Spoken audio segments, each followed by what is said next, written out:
What's up guys, it's Abby. Welcome to my channel. If you're new here, hi, nice to meet you. What's good, what's going on, wagwan, what's up? If you've been here before, hi, thanks for coming back. So in today's video we're going to be doing something new, something very different, something I've never done before, and we are going to be doing unpopular opinions Christmas edition. So I've seen unpopular opinions before for different topics, different things, and I've also seen a Christmas edition. So I'm here just going to be telling you some of my opinions on Christmas topics, Christmas items, Christmas foods, everything. Just a disclaimer before we start, this is my opinion. You don't have to agree with me, I don't have to agree with you. This is just what I think based on my experience and things that have happened to me. If you have a different experience, I'm glad for you, good job, but for me, I don't think so.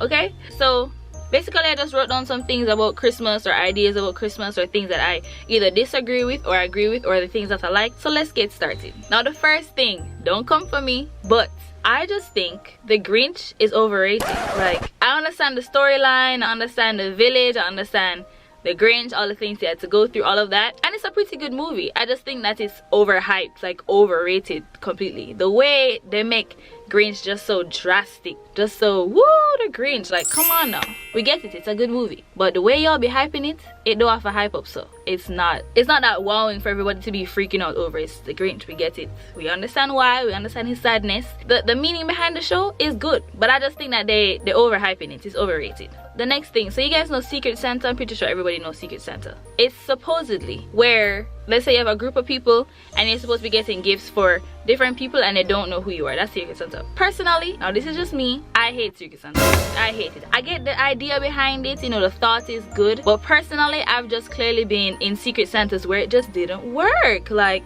first of all, right, I think you set guidelines, right? So the thing is, you set guidelines, but guess what, not everybody follow the guidelines. So let's say we say, all right, boom, the Maxi Can Spend is $20, right? In my opinion, or I think that if you said the max is $20, there's no way you should be spending $3 on a gift. No way. How is it that everybody else in the group, everybody say, you know what, whatever they're buying is gonna be like, let's say $10, $15, whatever, but they said the max is $20, so you don't go over that so that everybody feel okay with what you buy, right? But I don't think you should put yourself in a group, or you should agree to the guidelines that's set if you know you only have $3. Which, if you only have $3, that's your business, that's fine, that's no problem, but don't put yourself in a situation where everybody else is getting a $15 gift, let's say a $20 gift card, you know, whatever the case may be. But there's no way why I should spend $19.95 on a whole barrage of things nicely decorated, and when it comes my time to get something, I get a $3 keychain. $3, not even that, less than $3 keychain, while everybody else in the entire group, the people made sure to spend like a good amount of money on a nice gift. Like, yeah, that's just me. I've just had bad experiences. I'm also trying to think in my head if I've actually had any good experiences with Secret Santa, and I'm drawing a blank because I just think of that one time where I got a $3 keychain and everybody else got like a $20 something, because that's the guidelines that we set. Not to mention, we gave a list. Everybody gave a list of the things that they like, right? People gave small knick-knack things so that you can buy the knick-knack things and put it together to make a nice little gift basket or a nice little present, not just to buy the one knick-knack thing. That's like if somebody said, oh, they like lip gloss, you can buy them one lip gloss that costs 95 cents. Anyways, next, Hallmark movies. I've seen where some people don't really like Hallmark and Lifetime movies. I just think that Hallmark and Lifetime movies around Christmas time are just great. Like, yes, they're low-key unrealistic, you know, because it's always like romantic, and sometimes the way that the people act in the show is not really conventional and it's not really how people would actually behave. I just think it's nice to have a little, you know, fairy tale life that you could watch and just put yourself in, just to get yourself in the spirit, just to feel, you know, nice, calm and relaxed. I don't care if people don't like Hallmark and Lifetime movies. I think they slap, especially around Christmas time when they always have these, you know, Christmas life stories behind it, or Christmas plot where they have these, you know, small town girl, city man who they buck up in some reason and all of a sudden they fall in love. Like, those type of Christmas shows, I just think is great. Next one, I know I'm going to get some hot water for this, but you know, it's my opinion. So you see that thing about telling your kids, you know, about Santa? Y'all need to stop telling your kids that Santa is real. I said it. Now let me tell you, I wrote down my points. So personally, I grew up in Jamaica, right? Nobody in Jamaica tell them pick me about Santa. Nobody tell them people about how Santa is real and Santa buy them gifts and all of this stuff that Santa supposedly do, right? One. So everybody around me, that's not even a thing, that's not even a mentality, that's nothing. Yeah, we know the ideology is a thing, but he's a fictional character. We're not growing our kids to be like, oh, Santa this, Santa that, he's gonna come down a chimney and drop off gifts. Are you kidding me? Oh, and then this cookies and milk you leave for Santa, all that hullabaloo. Girl, Jamaica people don't work with that. Cookies and milk, are you kidding me? Next point. Personally, I'm a Christian, so the Christmas story is just about the birth of Christ and Jesus and all of that stuff, right? That's what I believe, that's what most of the people around believe, all of that stuff. So when you bring in this Santa thing and you're trying to celebrate Santa while the real reason is the birth of Jesus and all of that stuff, it just don't mesh, right? Next thing. Now I'm thinking, as a parent, religious beliefs and all of that aside, as a parent, I just think you're ruining your child. Let me tell you why. Because yes, you've built up this idea in their head, oh, Santa's real, he's gonna do this, all of that stuff, only for them to go out into the real school world and be completely bashed, crushed, when they're ruined because somebody tell them that Santa is fake. Like, you're just setting them up for failure. Don't tell them that. Don't fill up their heads with these things of he buys them gifts and he does all of this stuff only for them to go to school and their friend is laughing at them, making big jokes about them because you tell them that Santa is real, and then they go to school and the kids are like, Santa's not real. Your parents tell you that. I've met people here who they actually believed in Santa and their parents built up that ideology in their heads that Santa is real, and when they go to school and people make fun of them and people crush their, you know, fantasy and dreams, they were torn, heartbroken. Like, don't set your kids up for that. That's just, I just feel like that's mean. And the next thing, why as a parent you're gonna give all of that credit of all the gifts that you buy and all of that stuff to a random big man who supposedly drop off gifts, when you, the parent, mommy and daddy, spend so much money for gifts for these kids? You people will buy gifts and gifts and gifts and gifts and gifts for these kids, put it under the tree, only to give all the credit to this random imaginary man, when you could be like, as a parent, I bought this for you, be grateful, it's my money, appreciate it, all of that stuff. Like, why would you do that? You spend your own money and you're going to give all of that credit to some other random person that's imaginary? Like, I just don't get it. So that's my thoughts on Santa. Next one, I think personally that you should decorate for Christmas. I've grown up where at first we used to decorate a Christmas tree this one time when I was little, and after that, no Christmas tree, no nothing. Now bear in mind, this was in Jamaica, so people don't always decorate like that.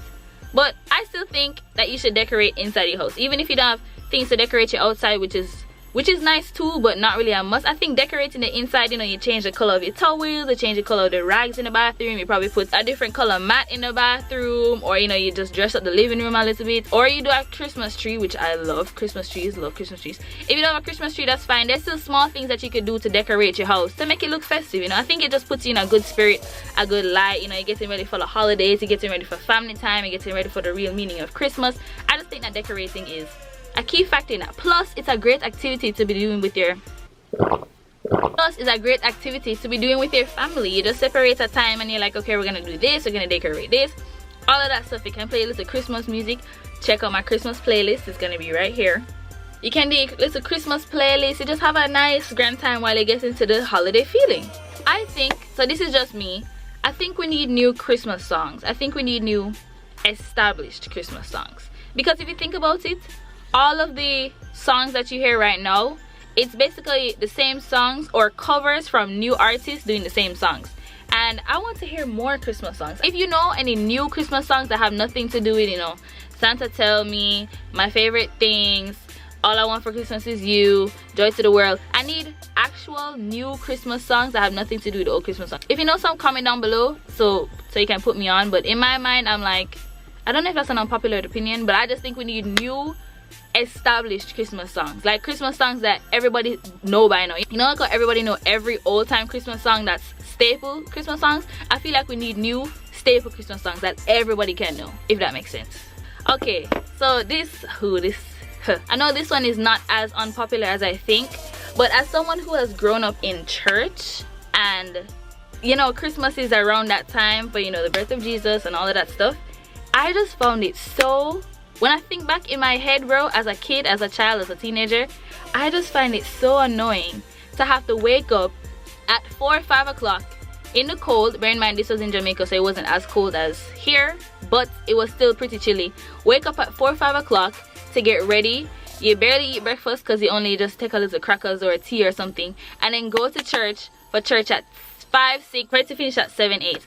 I just found that so annoying, and I've had that conversation with so many other people who also grew up in church, and it's not the church part that was annoying, you know. It's the fact that as a kid you're like 6, 8, 7, and Christmas is tomorrow, but you just know for a fact you're gonna have to wake up at like 4 or 5 o'clock, tired as ever, and go to church to hear all the nice scripture songs, which you like, but at that point you're tired. You're not trying to do all of that. I just feel like you could easily just make the church service be the 8, 9 o'clock that it normally is. I can give them this. I do see why you'd want it to be earlier in the morning, so that the church done early so you can go home and have time with your family, but you're gonna have church anyway, so might as well just have it at the normal time, so that everybody don't have to be waking, all the kids don't have to be waking up at this early hour just to go into church and then fall asleep on your parents' lap. You know how many times I remember that in my head? And every couple seconds your parents nudging you, wake up, but you're tired. It's 4 or 5 o'clock. That's just me. That's my opinion based on my experience. Oh, the next one. So I love watching and performing in the Christmas story every year in church. Like the plays alone, it was just such a nice activity to have all the kids that go to that church or that goes in that community area just come together and put on this little showcase for the parents, so the parents can watch, so you can also, you know, remind yourself of the meaning of Christmas and all of that stuff. I just thought it was so cute, and all the kids get dressed up in a little shepherd or angel outfits. You had somebody pretend to be Jesus, you had somebody pretend to be Mary and Joseph. I just think that whole storyline and the idea of getting your kids into the performing thing was just fun. And even if you messed up, it was still like a nice community thing, and parents could watch and take pictures and everything. I just love the idea. It was also cute at the fact that we did it every year, and every year it was just as interesting or as cool as the year before. Okay, next one. So this one I feel like is very iffy. So I was watching some Unpopular Opinions Christmas edition, and a few of the people that I was watching were from America, and one of their topics was fruitcake, and that fruitcake is trash. Like that was their unpopular opinion. So when I'm watching this, me who's Jamaican, I'm like, fruitcake? What fruitcake are y'all talking about? Because Jamaican fruitcake is bomb. So I'm looking, I'm watching, I'm looking, and I realized that there's something there. This is their fruitcake, or what they call fruitcake, and this is what I call fruitcake. And I'm like, okay, now I see why you'd say that. But in the same point, fruitcake, this type of fruitcake with some sorrel and some rum at Christmas, rum punch at Christmas time, best thing since sliced bread. So I can see why they say that, but I'm just saying this to clear up. Fruitcake, this type of fruitcake, amazing, okay? And I know all my Jamaican subscribers can attest to that, because let me tell you something, fruitcake, amazing. I personally have, like, for my family, we have a family member that makes Christmas cake, and every year without doubt, she makes Christmas cakes to sell. And even though we're far away, we still find a way to get that Christmas cake up here, because guess what, we have to have that Christmas cake for Christmas. It's called fruitcake or Christmas cake, same thing. And I've never had this fruitcake before, but this one, amazing. Oh man, I can't wait to have some now. Anyways, the next one, I've seen so many people talk about eggnog and say that eggnog is trash, eggnog is nasty. I had eggnog for the first time maybe last year or a year before, and eggnog is amazing. What are you guys talking about? If you've never had eggnog before, actually try it. I don't know why people would say, oh, it tastes da da da da. It literally tastes like ice cream with cinnamon and vanilla. Like, what? It's ice cream, are you kidding? So I'm just here to say that eggnog actually tastes good. And after I tried it the first time, I was trying to see if I could find it throughout the year to buy it just to drink. I'm realizing it only comes out at Christmas. So I'm thinking, well, excuse me, it's Christmas time now. I need to get some eggnog because it's about to be gone again. So yeah, eggnog actually tastes good. Now the last one. I just think family Christmas pictures every year is such a good idea, and it's so adorable. Just, I've seen a few where they get dressed up and every year at Christmas time they do a photo shoot, or they take the exact same picture every time. I think that's a nice idea. Like, you get to see the progress throughout the years, you get to see who changed, you get to see who grew taller, and it's a nice family gesture. Personally, we haven't done Christmas pictures traditionally like how I say a lot of families here do it. Definitely think it would be a good idea to do, and I definitely would love to do it with my family, because like, that's so cute. Oh gosh, 5 years in a row you have the same family pictures and you get to see who get braces on, who get braces off, how different they look. I just think that's so cute. Well yeah, that's the end of my unpopular opinions. If I stepped on some necks today or you are offended, I apologize. It's just my opinion. You don't have to agree. Comment down below if you agree with some of these opinions, or if you have something that differs, let me know. We're not going to argue, but I just want to hear what you have to say. That being said, we've come to the end of this video, and now it's time for motivational quote of the day. Today's motivational quote is, you don't have to know every step. Start off 1 foot at a time and you'll kill it. If you'd like to give me a motivational quote for the next video, just comment down below and I'll like it and read it in the next one. Well guys, that's the end of this video. Thank you guys so much for watching. If you're new here, don't forget to subscribe. Click the notification bell to get notified every time I make a post and upload a new video. You don't want to miss it. Give this video a huge thumbs up if you liked the opinions. If you didn't like the opinions, still give it a huge thumbs up. And then comment down below if you agree with my opinions or if you disagree. Don't get too extra now. Just say why you disagree. Thank you guys so much for watching, and I'll see you guys in the next video. Bye guys. Mwah.